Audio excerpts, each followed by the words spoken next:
What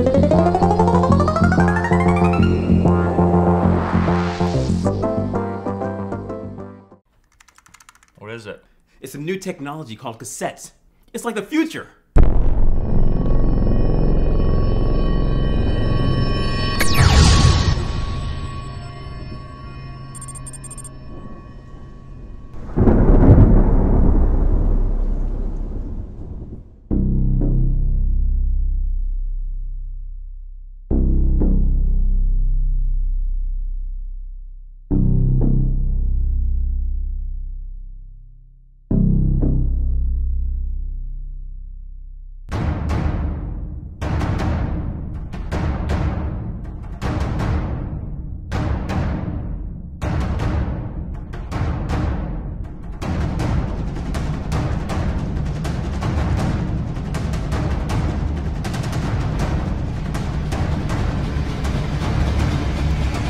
Is that a black guy? Waka! That's Bloodsucker Jones!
What exactly are Scare Bears?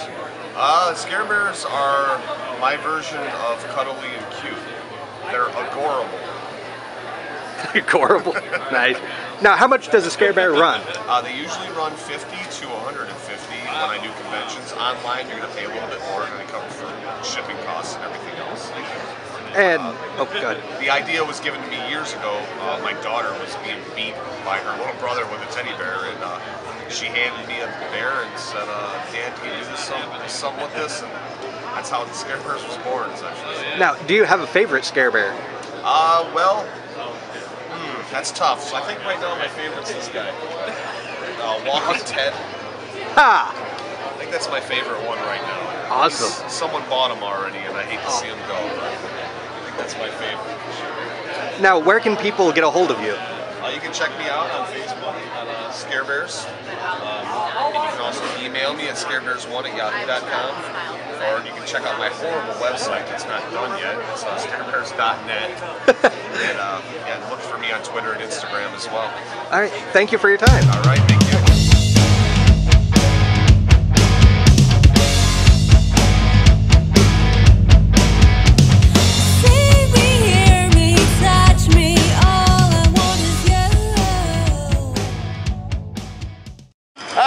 Show Jack's Fang Smith. We make custom-made fangs for your edification. What we do is basically takes about 3 minutes of your time. When you sit down, we will take dental alginate and make a mold of your mouth as I just did for this lady right here. It takes about 3 minutes, it solidifies, and then I will cast this in dental stone, which makes if you have a photo op for Kane, that guy's an asshole. It makes a dental stone cast in your mouth, and then we custom build the fangs right on there so they only fit you one of a kind. No glues needed, they clip right on and off.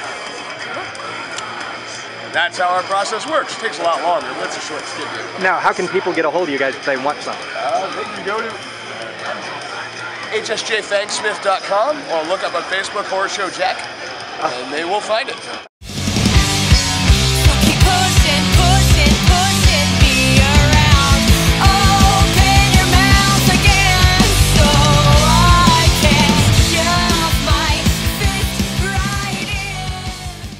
I'm here with Dirt Nap FX. So, can you explain what you guys do? We build prop replica, haunt safe, and convention safe replicas, axes, knives, machetes, basically anything that you need for the holiday season or the haunt season, and for our cosplay friends. And how much do they usually run? The axes usually start out at $65. That's for high quality, all USA made materials. The machetes start at $75. The butcher knife replicas start at $100. And you can go to dirtnapfx.com and drop us a line.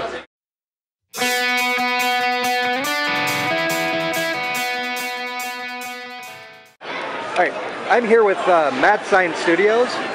Now, how do you guys come up with these amazing masks? Well, really, I just try to think of cool stuff that I would buy, and something that I can't find from somebody else. You know, I've got a really big head, so I always struggle with finding stuff that like this would fit. So, how long does it take you on average to make one of these? Well, it all starts with a sculpture, which can take initially, I mean, anywhere from like a couple days to maybe a week or so, depending on how much time I can produce it and how quickly it goes. Obviously, the more intricate details and stuff like that take a little longer to produce. Then you mold it and cast it, and you can do that in a day. Oh, wow. But after that, once I have the mold, the finished product takes about 4 hours from start to finish. Now, how much do these usually run? I usually run, I sell them anywhere from 80 to 100, depending on the mask. Mask Fest, I lowered them a little bit. Now, it's a good condor is a little bit more of a. Where can people find you if they want to get in touch with you? You can find me on Facebook, it's Mad Science Effects Studios. I also have madscienceeffectsstudios.com. That's an online store. You can do it there.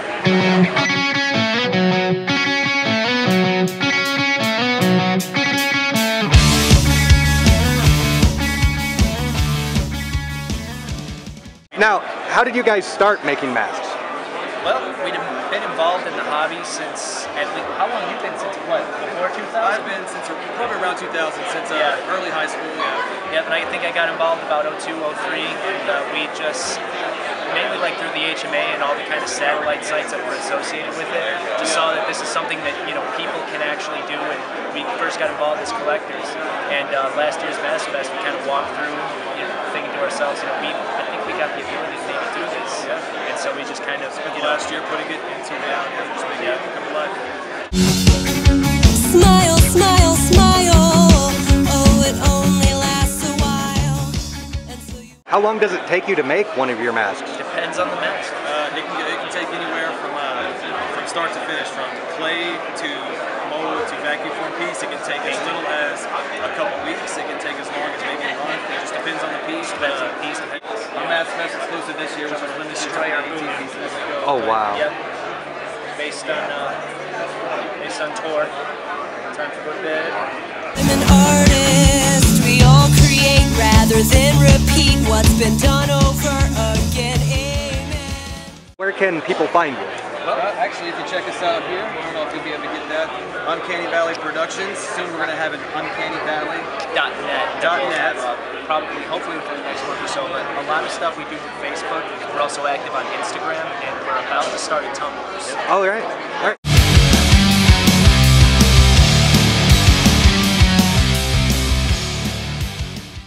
We are a horror production company out of Pittsburgh. We're known for very brutal, realistic effects. And we make very gnarly movies. We also put out other people's movies that we love and buy and sell films from the underground from other directors that we love. The August Underground trilogy is probably what we're most known for. And these are the home videos of a serial killer. So they're very mean, very nasty. I actually got arrested going to Canada for them. Here's the director here, Fred Vogel. Oh my God, on my camera. What's You're going on on camera. here? How did you get involved with directing? Always wanted to make movies. I started out being a special effects artist and kind of like fell into making movies that way. I taught at Tom Savini's makeup school back in the day, and then from there, in 2001, I made my first movie, August Underground, and the rest is history. All right. Now, how many films have you done as of right now? I've directed 7 feature films, I've done a few documentaries, I've done a few music videos, and right now I'm working on my 8th feature. Where can people find you or Toe Tag? You can find us in Pittsburgh, that's where we're from. We actually have a brick and mortar store that you can actually go to and pick up all you need from Toe Tag, and especially all the different underground films that we have. You can also check us out on the web, toetag.biz, that's B-I-Z. All right.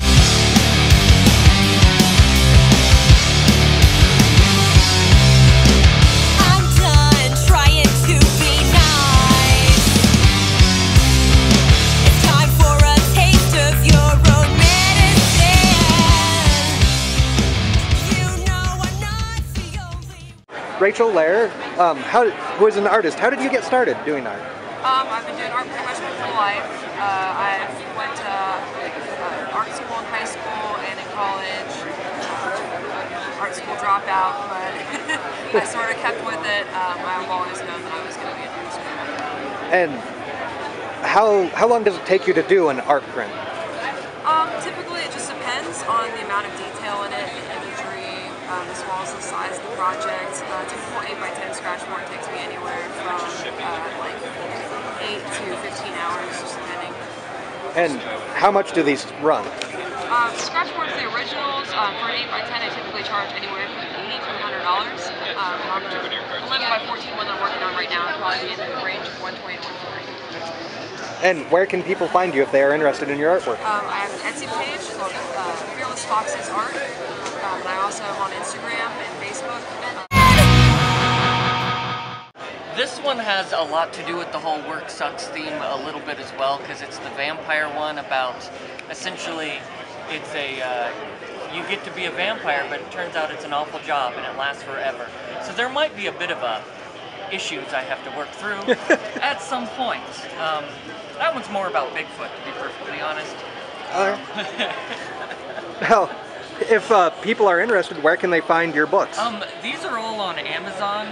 This one's on Kindle, but I didn't get these on Kindle yet. Okay. But my name and that, because I'm not going to be #1 on the list, so you're going to need to type all of that in to find me on Amazon for sure.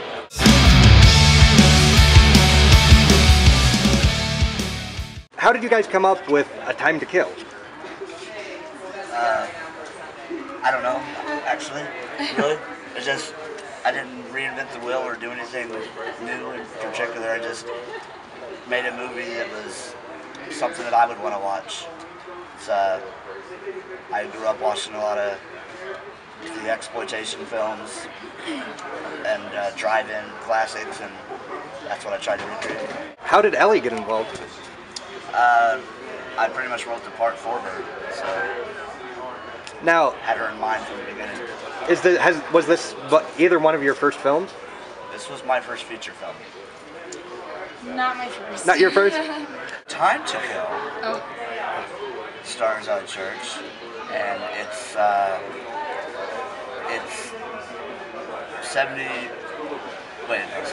65 minutes of tits and ass and 13 minutes of really good heavy dialogue.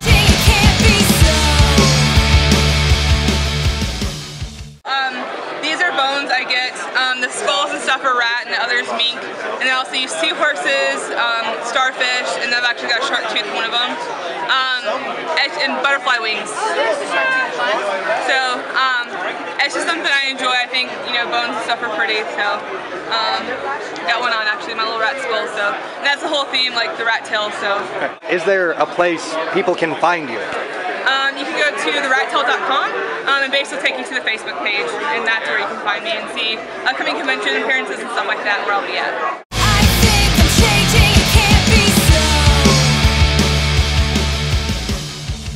How long does it take you to make a mask? It really depends. I mean, it depends on what it is, it depends on the design that we come up with, but it'll take me usually anywhere from maybe 2 days to a week to get it sculpted.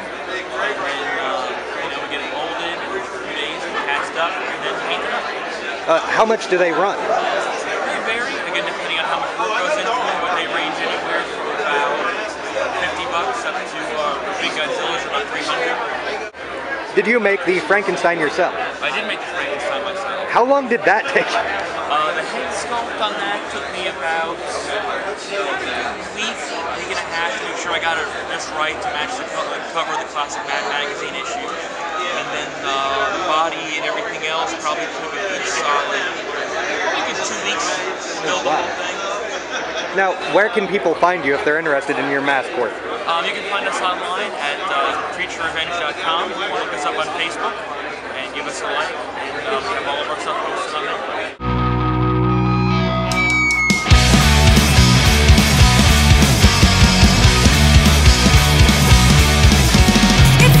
It's tasty in here.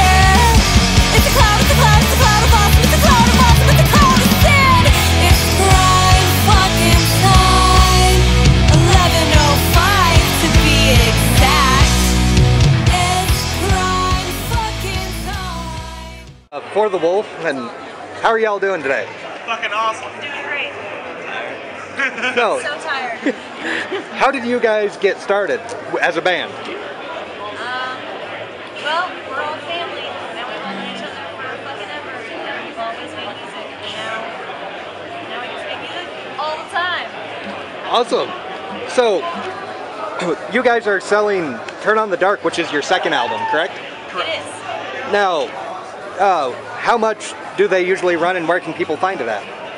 Well, I know online you can buy, if you want to buy a hard copy of the vinyl and the album, you go to horrorhoundrecords.com, and I believe the vinyl on there is 22 and the CD is 12. And then you can also get it on iTunes and Spotify and all that stuff. All right. Now, you guys have a... Fan of white. Fan of white. Okay, go this way so it focuses on the record, not Christy. There we go. And I'm Christy's booth. Yes. All right. Now, do you guys have a favorite song from the second album? I think we all have our own favorite. Go for it. Go down the line. My favorite song on the album is Common Law.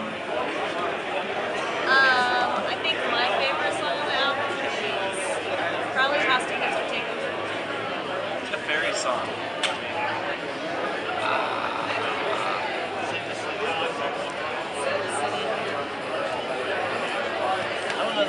What's on the CD? We have our own names.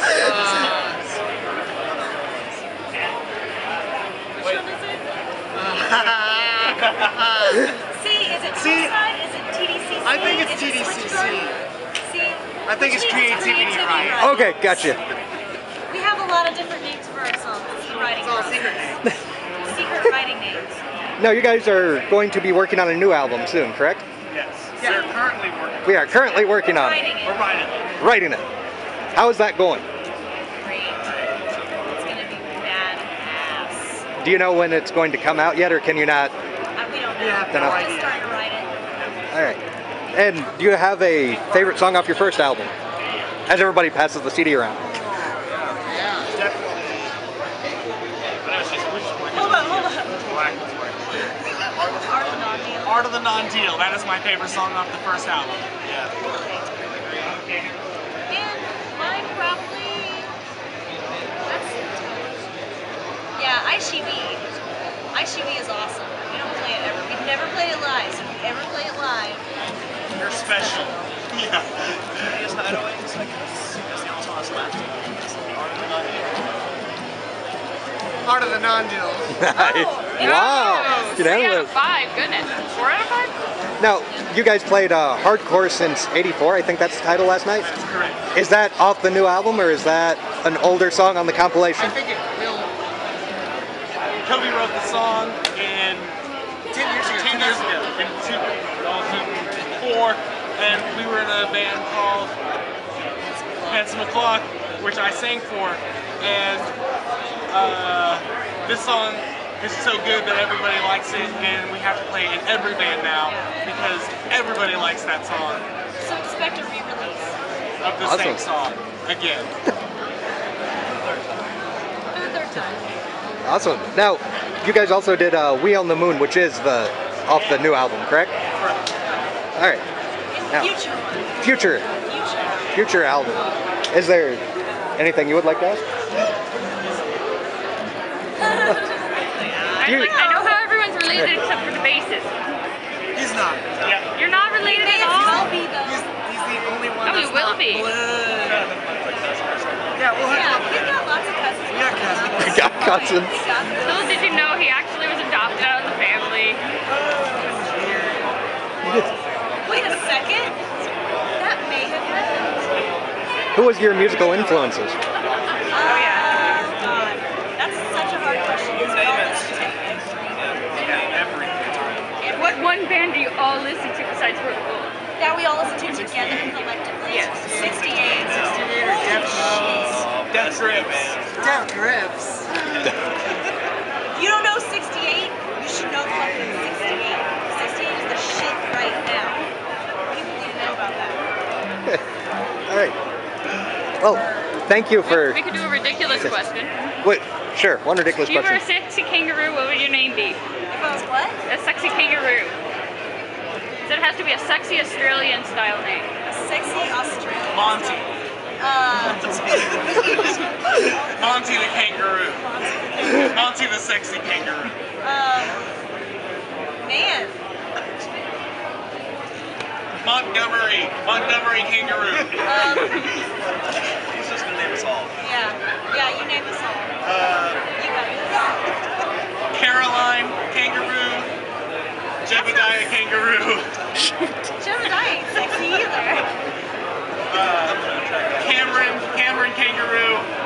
And Jeff the kangaroo. He's like Uncle Jeff the kangaroo. He's not even a kangaroo. He's just Jeff. He's a kangaroo wrangler. Yeah. All right. Do you guys have any upcoming tour dates after this? October we'll be playing back in Ohio, Middletown, Ohio, October 3rd. And we'll be in New Orleans, October 17th and 18th. And we're opening up for Richie Ramone on Halloween. Nice. Yeah. Now, where can people find you guys at if they like your music and love your music? And ForTheWolfOK.com. all right, thank you for your time, guys.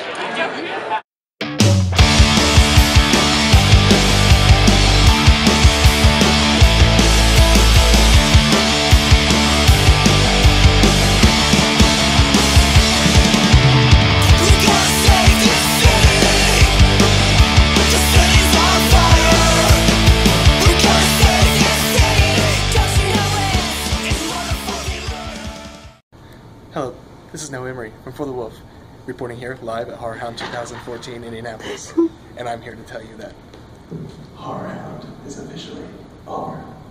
It's over.